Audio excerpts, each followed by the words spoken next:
So I've got a couple of projects on the go.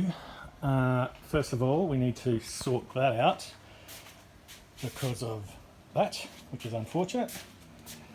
But we have a new fender over there, and while we're replacing that and suspension on the other side, Mag's copped it as well, but we'll try a T5 replacement for the old Toploader as well.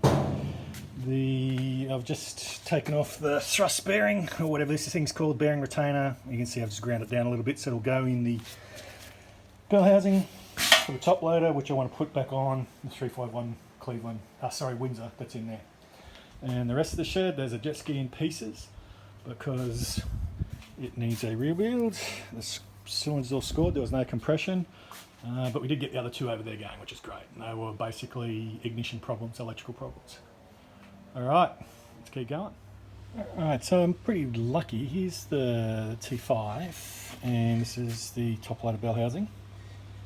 Now, ones I've seen in magazines, they don't go as low as that, and the bottom holes on the T5 are well under the thing, but obviously it can't be too much lower than that. But anyway, so when I put this Toploader bell housing on and center it, let's see, that one is going to be close. I'll have to be very careful about getting that one through.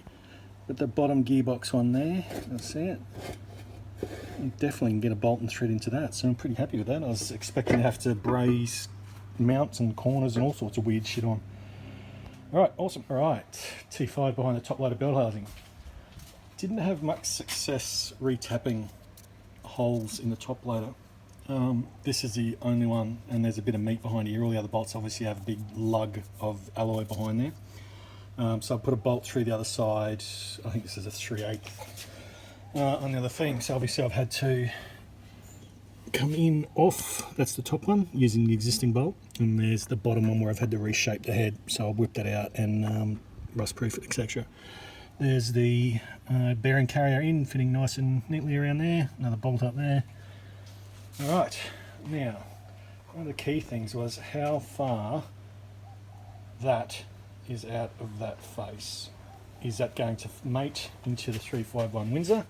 This T5's out of an ED Falcon, and supposedly it will. However, that is much longer than what's on the Toploader. But let's have a look.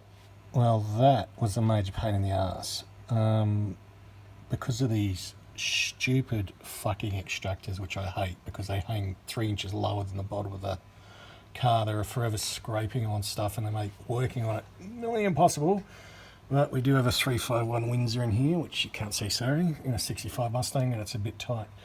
So the T5, I had to cut about 10mm off the end of the input shaft to the bearing, and I've had to shim the Toploader bell housing to the T5 case. I've just used 2 zinc washers here just to dummy it up. Let's see what happens, and then I'll cut out an aluminium sandwich plate later. Getting the thrust bearing back on has been a massive pain in the ass, so I've just had to put